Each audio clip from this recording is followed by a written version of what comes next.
সম্মানিত উপস্থিতিবৃন্দ, একটা বিষয় আমি আরেকটু পরিষ্কার করে আপনাদের সামনে তুলে ধরতে চাই। নির্বাচনী ইশতেহার এবং জনগণের সামনে স্বাক্ষরিত যে জুলাই সনদ, আমরা সেই সকল কিছুর অর্থাৎ আমাদের ম্যানিফেস্টো এবং জুলাই সনদ, এটার প্রতিটি দফা, প্রতিটি অঙ্গীকার পর্যায়ক্রমে আমরা বাস্তবায়ন করতে চাই।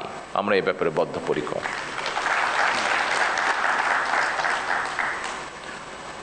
আমি আশা করব আপনারা আপনাদের মেধা ও যোগ্যতা দিয়ে জনগণের কাছে দেওয়া সরকারের প্রতিটি প্রতিশ্রুতি দক্ষতার সঙ্গে বাস্তবায়নে ইনশাল্লাহ ভূমিকা রাখতে সক্ষম হবেন। সম্মানিত বিভাগীয় কমিশনার এবং জনপ্রশাসনের কর্মকর্তাবৃন্দ, আপনারা রাষ্ট্র পরিচালনায় সর্বোচ্চ প্রশাসনিক স্তরে অবস্থান করছেন। একটি শক্তিশালী, জবাবদিহিমূলক, আইনসম্মত এবং জনবান্ধব রাষ্ট্র ব্যবস্থা গড়ে তোলার ক্ষেত্রে আপনারাই হচ্ছেন কিন্তু সরকারের অন্যতম প্রধান চালিকা শক্তি। সুশাসন বর্তমান সরকারের রাষ্ট্র পরিচালনার মূল ভিত্তি আমরা করতে চাইছি। সুশাসনের জন্য প্রয়োজন দক্ষ ব্যবস্থাপনা, যোগ্য নেতৃত্ব এবং অবশ্যই জবাবদিহিতা।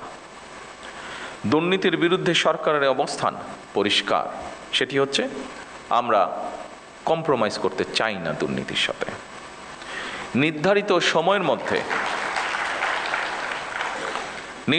সময়ের মধ্যে প্রকল্পের বাস্তবায়ন করা অত্যন্ত জরুরি।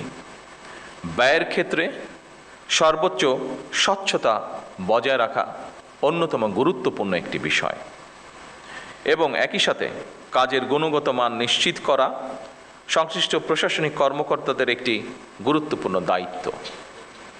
একই সঙ্গে সম্মানিত সকল উপস্থিতিবৃন্দ, সম্মানিত জেলা প্রশাসকবৃন্দ, একই সঙ্গে প্রয়োজনের অতিরিক্ত আইন কানুন ও জটিলতাকে অজুহাত হিসাবে আমরা ব্যবহার না করি, বরং বাস্তবসম্মত, কার্যকর ও জনস্বার্থ সংশ্লিষ্ট সিদ্ধান্ত গ্রহণের মানসিকতা আমরা প্রশাসনের সকল পর্যায়ে গড়ে তোলার চেষ্টা করি, যাতে করে জনগণ সময় মতন সরকারের প্রতিটি কর্মসূচির প্রত্যাশিত যে সুফল সেটি লাভ করতে পারে। আমরা চাই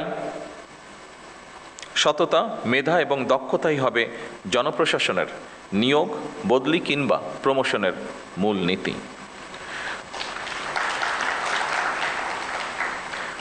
স্বচ্ছতা এবং দ্রুততার সাথে শূন্য পদে জনবল নিয়োগ, শক্তিশালী পাবলিক সার্ভিস কমিশন গঠন, বেসরকারি সার্ভিস রুল প্রণয়ন সহ সর্বত্র প্রশাসনিক কাঠামোর কার্যকারিতা ও জবাবদিহিতা নিশ্চিত করতে সরকার কিন্তু দৃঢ় প্রতিজ্ঞ। সম্মানিত জেলা প্রশাসকবৃন্দ, সম্মানিত সকল উপস্থিতিবৃন্দ, কমিশনারবৃন্দ, বিশ্ব এখন আর্টিফিশিয়াল ইন্টেলিজেন্সের যুগে প্রবেশ করেছে। এ ব্যাপারে আমরা সবাই ওয়াকিফাল। সুতরাং বৈশ্বিক প্রতিযোগিতায় যদি টিকে থাকতে হয়, তাহলে অবশ্যই জনপ্রশাসনের কর্মকর্তাদেরকেও কিন্তু সময়ের সঙ্গে মোকাবেলায় নিজেদেরকে প্রস্তুত রাখতে হবে। আমি শিওর আপনারা এই ব্যাপারে সচেতন আছেন এবং সে ব্যাপারে নিজেদেরকে প্রস্তুত করে তুলছেন। চতুর্থ বিপ্লবের এই যুগে কৃত্রিম বুদ্ধিমত্তা, অটোমেশন এবং ডিজিটাল প্রযুক্তির মাধ্যমে জনপ্রশাসনের কার্যক্রমকে আরও কীভাবে সময় উপযোগী, দক্ষ, স্বচ্ছ এবং জবাবদিহি করা যায়, এটি বোধহয় আমাদের এখন চিন্তা করা উচিত হবে। এবং আমি মনে করি যেহেতু এই আইটি বলেন বা আর্টিফিশিয়াল ইন্টেলিজেন্স বলেন, এইগুলো এগিয়ে যাচ্ছে, আমার মনে হয় আমাদের এই বিষয়ে ডেভেলপ করা ছাড়া বিকল্প কোনো কিছু নেই। সম্মানিত সকল উপস্থিতিবৃন্দ, এই সম্মেলন কেবল আনুষ্ঠানিক মত বিনিময়ের জায়গা হওয়া উচিত নয়, বরং এটি এমন একটি পরিসর যেখানে মাঠ প্রশাসনের বাস্তব অভিজ্ঞতা, সীমাবদ্ধতা, প্রয়োজন এবং উদ্ভাবনী চিন্তা সরাসরি জাতীয় পর্যায়ে সিদ্ধান্ত প্রক্রিয়ায় প্রতিফলিত হতে পারে বা হওয়া উচিত। আপনারা মাঠ পর্যায়ে সরকারের প্রশাসনিক অ্যাম্বাসেডর।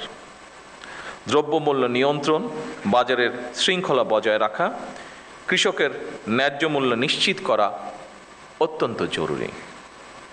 ইচ্ছে মতন যাতে কেউ নিত্য প্রয়োজনীয় পণ্যের মূল্য বাড়াতে না পারে, কিংবা যে টেন্ডেন্সিটা আমরা দেখি বিভিন্ন সময়, মজুতদারি বা কারসাজির মাধ্যমে বাজারে অস্থিতিশীলতা সৃষ্টি করতে না পারে, কোনো ধরনের সিন্ডিকেট বা কৃত্রিম সংকট সৃষ্টির অপচেষ্টা কেউ করতে না পারে, এই জন্য নিয়মিত বাজার তদারকি জোরদার করা প্রয়োজন। বাজার ব্যবস্থাপনায় স্থিতিশীলতা বজায় রাখা, এটি সামাজিক স্থিতি এবং জনগণের আস্থার সঙ্গেও কিন্তু সরাসরি সম্পর্কিত। সম্মানিত সকল অতিথিবৃন্দ, কৃষক যেন তার উৎপাদিত ফসলের ন্যায্য মূল্য পায়, পাশাপাশি কৃষকের জন্য সার, বীজ, সেচ, সংরক্ষণ সুবিধা এবং বাজারজাতকরণের উপযোগী পরিবেশ নিশ্চিত করাও আমাদের জন্য জরুরি। কৃষিকে শুধু উৎপাদনের বিষয় হিসেবে নয়, বরং গ্রামীণ জীবিকা, খাদ্য নিরাপত্তা, কর্মসংস্থান, গ্রামীণ জনগণের শহরমুখিতা হ্রাস এবং স্থানীয় অর্থনৈতিক স্থিতিশীলতার নিয়ামক হিসাবে আমার মনে হয় দেখা প্রয়োজন। এই বিষয়টির সাথে নিশ্চয়ই আপনারা কম বেশি একমত হবেন।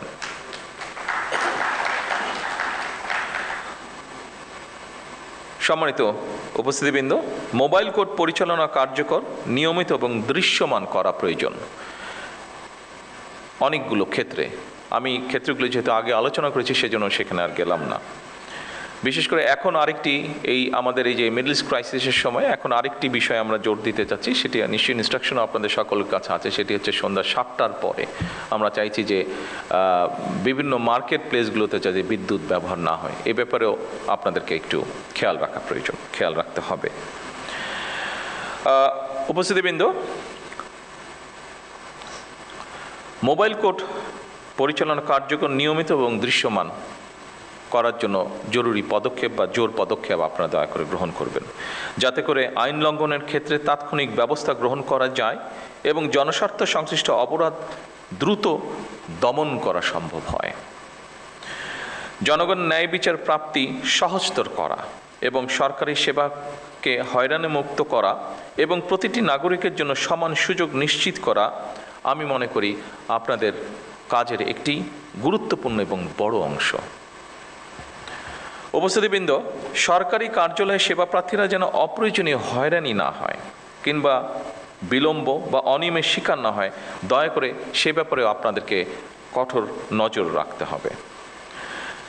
জনগণের যে কোনো ন্যায্য অভিযোগ গুরুত্ব সহকারে প্রতিকারের ব্যবস্থা দয়া করে আপনারা গ্রহণ করবেন। আইন শৃঙ্খলা পরিস্থিতি এবং মাদক নিয়ন্ত্রণ, সাম্প্রদায়িক সম্প্রীতি বজায় রাখা এবং বাল্য বিবাহ, নারী ও শিশু নির্যাতনের বিরুদ্ধে কঠোর ব্যবস্থা গ্রহণ করতে হবে, যেগুলো আপনাদের ক্যাপাসিটির মধ্যে আছে। বিশেষ করে আবারও আমি এখানে উল্লেখ করতে চাই, সাম্প্রদায়িক সম্প্রীতি, বাল্য বিবাহ, নারী এবং শিশু নির্যাতন, দয়া করে এই কটি বিষয় আপনারা আপনাদের ব্যক্তি অবস্থান থেকে দয়া করে পদক্ষেপ গ্রহণ করবেন। প্রশাসনিক অবস্থান আপনাদের আছে, তারপরে একজন মানুষ হিসেবে দয়া করে আপনারা এই বিষয়টিতে নজর রাখবেন না, আমি দৃঢ়ভাবে বিশ্বাস করি এটি। খাদ্যে ভেজালের বিরুদ্ধে কার্যকর ব্যবস্থা গ্রহণ একটি অত্যন্ত জরুরি বিষয়। এই খাবারটি আপনি খাচ্ছেন, আমি খাচ্ছি, আপনার পরিবারের সদস্য আপনার সাথে থাকছে, তারাও খাচ্ছে, কাজেই এটির প্রতি আমাদের নজর রাখা অত্যন্ত প্রয়োজন।